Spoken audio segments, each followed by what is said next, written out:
Next at 10, stolen trees, the type thieves are after, and the theory as to why. Road rage sends 2 bike riders to the hospital. Hear from one of the injured cyclists. And a fall-like storm headed our way. How much rain we might see tomorrow. I'm Amy Troy. I'm Nancy Francis. Get ready for 10 minutes of top stories and weather. This is 10 at 10.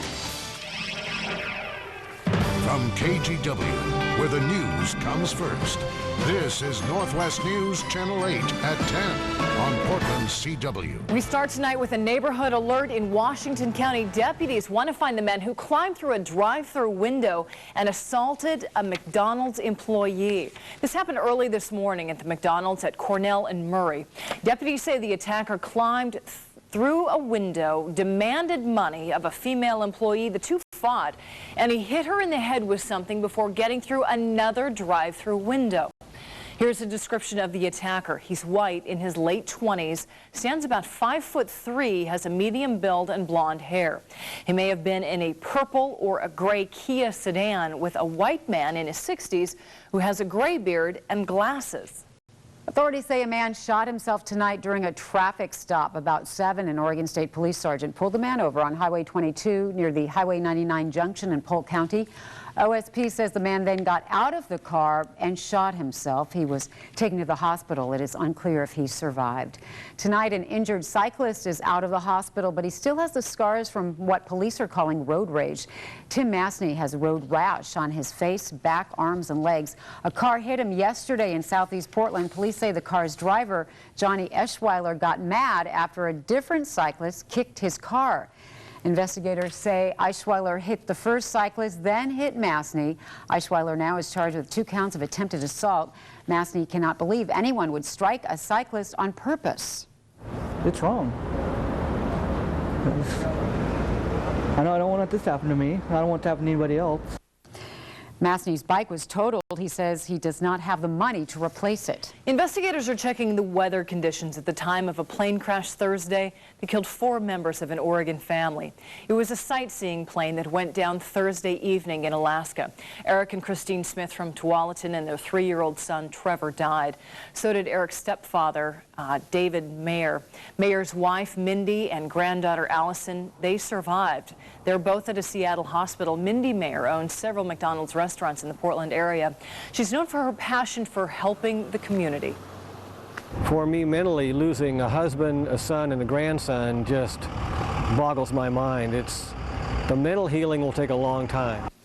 The pilot of the float plane also survived the crash, along with a young woman from Ketchikan, Alaska. Tonight, investigators are calling an apartment fire in Milwaukee arson. Sky 8 was over that fire at the Clackamas Heights apartments yesterday. The flames left about 20 people homeless. Today, we found 2 fire victims searching for their cat. One told us firefighters managed to recover some of her special possessions. I was actually lucky that they pulled out some pictures, and my mom and dad are deceased, and they got their 50th anniversary album, and my dad's ring, and a chest that my father brought my mother from the Philippines. So far, police have not made any arrests connected to the fire. A 2-alarm fire in Vancouver destroyed at least 5 apartments. It broke out at about 2 o'clock this morning at a complex on Northeast 112th Avenue. When firefighters arrived, flames were coming from several apartments, including the roof. Firefighters tell us their first priority is making sure everyone escapes safely, especially at early morning fires like this one. When a fire comes in at 2 o'clock in the morning, our #1 priority is life safety, because that's typically a time when people are at home, in bed, asleep. So 2 o'clock in the morning is a very dangerous time to have a fire and raises everybody's anxiety level. And luckily, no one was hurt. Investigators say careless smoking started that fire. Now to a string of tree thefts in one Portland neighborhood. Thieves are uprooting Japanese maples from yards and gardens in the West Hills. News Channel 8's Catherine Cook is in the newsroom with that story. And Catherine, those trees can be pretty expensive. That's right. They can cost more than $1,000 at some nurseries. Neighbors think the tree thieves have been striking late at night or early in the morning and know exactly what they're doing. But it is disturbing. That Neighborhood Watch Coordinator Ginger Burke is keeping a close watch on her Japanese maple. And I kind of peek out every morning and check and see if it's still there, and it is. And she's one of the lucky ones. In the past 4 months, she says someone's stolen at least half a dozen of these trees from her West Hills hood. I was sitting somewhere in this area. Bill Harris's neighbor is one victim. He says whoever took his tree, It's a long way down the steps. was not afraid of a challenge. This is a pretty complex walk up to come here, and you can't see it easily from the street. So someone did a lot of pilfering. It makes one feel violated, I suppose. We've got some here that can go for $1,200, $500. Portland Nursery's Michael Williams says a mature Japanese maple could fetch 4 times the value of most other trees. But he says this is the worst time of year to be uprooting them. In a matter of, 2 weeks, the tree could just be completely leafless, crispy. These neighbors believe they'll be unloaded and re-rooted long before that happens. The person who took the plant probably approaches it simply as a commercial endeavor. Somebody might buy it. You never know. eBay. Burke says while Japanese maples have been the biggest target, neighbors have also reported stolen butterfly bushes, fig trees, and boxwood trees over the past several months. Back to you. Incredible. All right, Catherine, thank you. Beyond the Northwest, Hurricane Dean is swirling in the Caribbean tonight, and people living in Jamaica are preparing for a direct hit from the Category 4 storm. NBC's Ned Cold is monitoring the situation from Kingston, Jamaica. Dean roared across the eastern Caribbean today. The popular vacation islands Martinique and St. Lucia took a direct hit overnight, tearing roofs off buildings, sending boats inland on the flood surge. At least 3 people were killed and many remain homeless. Today, they're assessing the damage. While weather in Jamaica this afternoon gave no indication of what likely lies ahead, hurricane-hardened residents here are worried. There are long lines at the bakery and fraying tempers at the gas station, where there are fears that kerosene for cooking and lights may run out. What are you expecting? The worst. The Category 5 storm. Meteorologists are warning Jamaica should be prepared for the most powerful hurricane to strike the island since Gilbert almost 20 years ago. A storm that left dozens dead here. You've all been through this before. Do you get worried about it or no? Well, I get worried about it because maybe it will cause many deaths. Well, in less than 10 minutes, Joe Michaels will have a look at when Dean could hit the U.S. as well. The space shuttle will land a day early because of concerns Hurricane Dean might disrupt flight operations. So now Space Shuttle Endeavour will land Tuesday at the Kennedy Space Center. That decision came from mission managers just as astronauts were cleaning up after a spacewalk. The 2 crews shook hands and said goodbye, then closed the hatches between their docked spacecraft. Workers have completed drilling a 4th hole into the collapsed mine in Utah. Tonight, there's no sign that 6 miners who are trapped are still alive. The mine collapsed. That happened nearly 2 weeks ago. A federal official says that a microphone lowered into the new hole today revealed nothing that would indicate someone was in the cavern. Yesterday, officials suspended underground digging to try to reach the miners. A skyscraper fire near Ground Zero killed 2 New York City firefighters today. The 7-alarm fire tore through the former Deutsche Bank office building. Nearby residents, they were kept out of their homes because of concerns the abandoned tower could fall. New York's mayor says the fear turned out to be unfounded. Evangelist Billy Graham is reported in fair condition tonight after being admitted to a hospital for intestinal bleeding this morning. Graham, seen here in file video, was admitted to a hospital in North Carolina near his home. His spokesman said the 88-year-old Graham is fully alert and his doctors do not think his condition is life-threatening. Graham could be released from the hospital in a couple of days. Back here in Oregon, new numbers show the housing bubble has not burst here in the Portland area. The area's median sale price hit $300,000 in July, and that is up 9% from the same month a year before. The region's median sale price has doubled, by the way, since February of 1999. So in about 9 years, it's doubled. There is some bad news for sellers. The Regional Multiple Listing Service reports the supply of unsold homes is growing, and with the supply up, sellers may have to drop their prices. Tomorrow you can ride the Portland streetcar and also the tram for free. The free rides are to celebrate a new streetcar extension that opened yesterday. Riders can now take the streetcar south past the tram into the South Waterfront neighborhood. Well, it is now 10:09. No need to wait for that 7-day forecast because we're in the First Alert Storm Center with Joe Michaels. Joe, a lot of rain moving in. Yeah, it looks like it, Amy. A fall-like storm system in the process of pushing its way through, and with it we've got rain and also fairly cool temperatures as well. Tonight you can see Doppler radars. Those showers are really beginning to fill in across the Pacific Northwest, and temperature-wise already fairly cool. It is 61 degrees in Portland tonight and 65 in Eugene. You can see the extended forecast. The bottom line, a wet Sunday expected. We are talking rain with some impressive rainfall totals possible by Monday. Just some lingering showers, and after that, for all you sun worshipers, looks like you're in luck. Summer sunshine will return beginning Tuesday, and especially by the end of the week, with temperatures warming back up into the 80s. The big thing, though, tonight, of course, is not only Dean, but also the rainfall locally. I'll talk a lot more about both those things coming up in just a couple minutes. Let's go back to you. Thanks, Joe. That's your 10 at 10. 10 minutes of nonstop news and weather, but there's still much more to come. He has the muscles of a superhero and now the track record to go with it. Next, how a bodybuilder helped foil a bank robbery near Seattle. Plus, how long a California woman was accidentally locked in a bank. And it comes with 9 bedrooms, 7 bathrooms, and a jaw-dropping price on this oceanfront estate.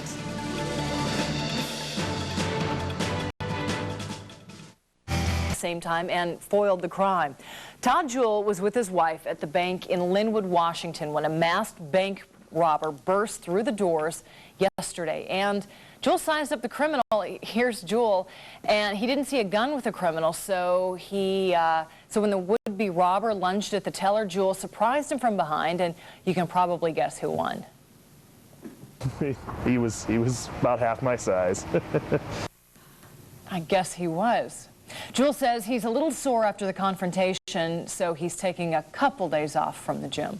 Bank of America is investigating how a woman ended up trapped in one of its branches for 6 hours. The woman was looking at the contents of a safe deposit box when employees at the California bank locked her in the building inadvertently. A sheriff's spokesman says employees forgot she was still in a privacy room. The woman apparently passed out while she was trapped because she did not have her diabetes medication. A cleaning person eventually discovered her. A baby in New Jersey weighed less than a soda can when she was born, and now she weighs enough to leave the hospital. Tamara Dixon was born 3 months early. This was in April. At the time, she weighed slightly more than 11 ounces. After months in the hospital, she's up to more than 4 pounds, and doctors once gave Tamara a 10 to 15% chance of survival, and now they are cautiously optimistic that she will develop normally. The asking price for one California home might have you asking, who has that kind of money? The oceanfront estate in Del Mar is for sale for $76 million. Back in 2000, the 1937 mansion sold for $25 million.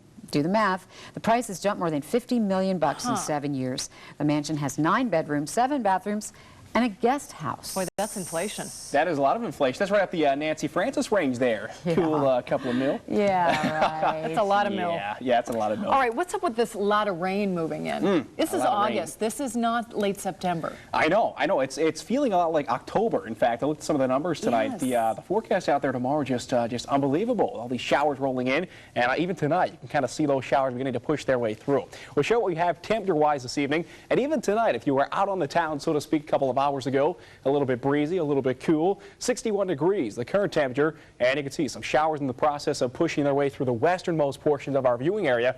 But these showers are getting a little bit heavier. They're starting to expand, and it's really just a matter of time until these showers kind of pass all the way across the state with a bit of a wet Sunday on the horizon. A bit of a rainy chill on the way for your Sunday as well for the Portland area. A high forecast of just 67 and potentially a half an inch of rain, if not more. Again, when you kind of look at the stats, those stats kind of lining up with October instead of the middle part of August. So definitely a big change out there tomorrow. And you can see tonight, the storm system in the process of kind of working our way out ahead of it. We've got a lot of ample moisture in place, and all that moisture being driven into the area by that developing disturbance. So it's the exact combination you need. We've got a disturbance, we've got moisture, and it's all rolling our way for tomorrow. And that's the exact combination you do need for the rainfall. You can see on Futurecast those showers kind of pushing their way through overnight tonight, and this is not a typical thing to see on Futurecast in the middle of July.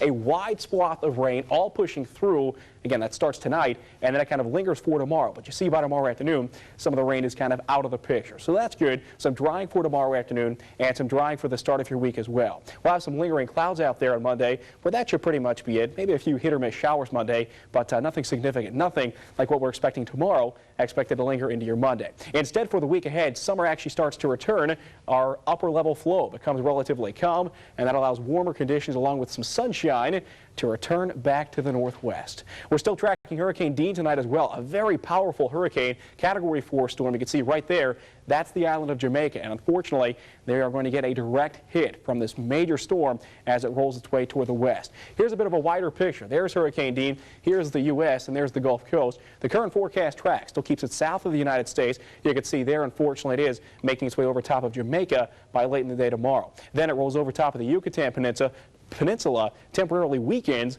and then makes landfall south of Texas. But again, it still could be a little bit farther north, so the U.S. still not in the clear yet with this storm. It's getting a little bit more confident, but still, we've got to watch it closely. Back closer to home, along the coast for your day tomorrow, rain turning to showers, and temperatures topping out only in the 60s, 64 in Tillamook. Into the valleys for your Sunday, so morning rain turning to afternoon showers, and highs in the 60s there as well. Into the Cascades, rain and snow, a snow level at 7,500 feet, and a high timberline of just 49. Across the gorge, western rain and eastern showers, high temperatures mainly in the 60s, but 170 at the Dalles at 75. For central and eastern Oregon, cool and showery. Not something you hear much in August, but that's your forecast tomorrow. Pendleton, a high of 75, and LeGrand topping out at 66. There's your Portland day planner for tomorrow. Morning rain turning to afternoon showers, and there are the temperatures only in the 60s. 67 degrees at 6 tomorrow night. There again, the high temperature, morning lows in the 50s when you first wake up. Vancouver's morning low at 57. And there's your extended forecast. We've got rain tomorrow, lingering showers Monday, and then summer sunshine. Oh, sounds so nice. 80 by Wednesday and 84 degrees by Friday. So the rain will be out of here. And of course, we do need some rain. So we do need some rain. We're definitely going to get some tomorrow. Yeah, Weather Plus 308 and 8.2. All right, Joe, thank you. Sure. Joe's here now, and it's looking a little dangerous at the Rose Quarter these days with what some of these kids are doing. That's right, the Dude Tour is amazing stuff. And we had Olympic champion Shaun White in action tonight at the Rose Garden. We've got highlights of day 3 of the Dude Tour. We're going to do it next in sports. Tonight's weather was brought to you by Standard. His first run was 5th at the end of the first round, but he rebounded in the second run to finish at 91 1/4. He won the gold at the X Games earlier this month, now has won all 3 stops on the Dude Tour as well.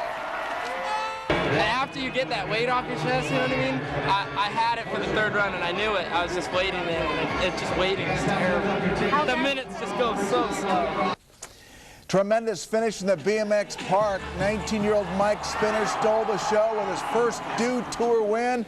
He landed a 1080 during his second run to secure the victory, a score of 94. He beat reigning Dude champion Daniel Dares and Dave Mira. There was also some snow at the Rose Garden. Ooh, it might not be a good idea to snowboard in August. The snowboard rail jam, all part of the Dude Tour, just another element that makes the whole 4-day event special. The competition will finish tomorrow with the motorcycles and the BMX. And don't forget, if you want a chance at winning a new BMX bike, swing by the KGW booth. You can also check out our new sports website, hsgametime.com. Mariners with another thrilling contest at Safeco Field. Another game that isn't decided until the final out. White Sox jumped out to a 3-0 lead, but the Mariners rallied. Jose Guillen with a 2-run single to left to tie it in the 5th. They had 4 more in the 6th. They led 7-5 in the 9th. 2 out, a runner on, but J.J. Putz gets another save, and the Mariners get the victory. The Angels lost, so the Mariners now 2 games back in the West. Beavers home tonight for Bob L. Head bobblehead night. This is Bob Leroy Head from Eastern Iowa. Won a contest through the Beavers, had his own bobblehead night at the ballpark. Good for him. Las Vegas homered in the 2nd inning to grab the early lead. Marshall McDougal with the blast. Our ace sports photographer Brian Warner all over it. And good news for the Beavers, they bounced back to win at final score 4-2. Final round of the Gelled Win tradition looks to feature some great excitement tomorrow in the final major of the Champions Tour. It's going on in Central Oregon. The Gelled Win moved to Central Oregon and a terrific atmosphere. Tom Watson shot a 5 under par 67. Nice birdie on the 14th hole. Watson's only 3 shots off the pace. The shot of the day, though, belonged to David Edwards. Par 5, 12th hole, 148 yards. His 3rd shot, it's a beauty. in for it. Actually, that was D.A. Weibring with a long birdie putt. Sorry about that. This is Edwards on the par 5 12th hole. Shot 72 with the eagle. He's tied for the lead with Mark McNulty. Let's take a look at the leaderboard. Edwards and McNulty both 12 under. Tom Kite is tied 3 shots off the pace. Weibring is only 2 back. Peter Jacobson is 76. He's +3. Seahawks on the road tonight take on the Green Bay Packers, and not a very good night for Seattle. They won their preseason opener against San Diego, but a rough one against the Pack. Brett Favre, 7 of 12, 74 yards and a touchdown. Green Bay scored 4 touchdowns in the second quarter. This is one of them. Nick Barnett, former Beaver, scoops up the fumble, 62-yard touchdown. Packers win it 48-13. The AP preseason college football pulls out. Is the top spot. California and UCLA in the top 15, and Boise State is 24th. And the Beavers held a scrimmage today at Reser Stadium. Quarterback Sean Canfield ran the first 3 series, 41-yard touchdown to Anthony Brown. He was 6 of 13 for 77 yards, and quarterback Lyle Moyval, 17 of 33, 213 yards and a pair of touchdowns. The Ducks scrimmage was at Nike, but closed to the public and media. Catch your breath. Wow. We had a busy night tonight. Joe, thank you. Right. We'll be right back.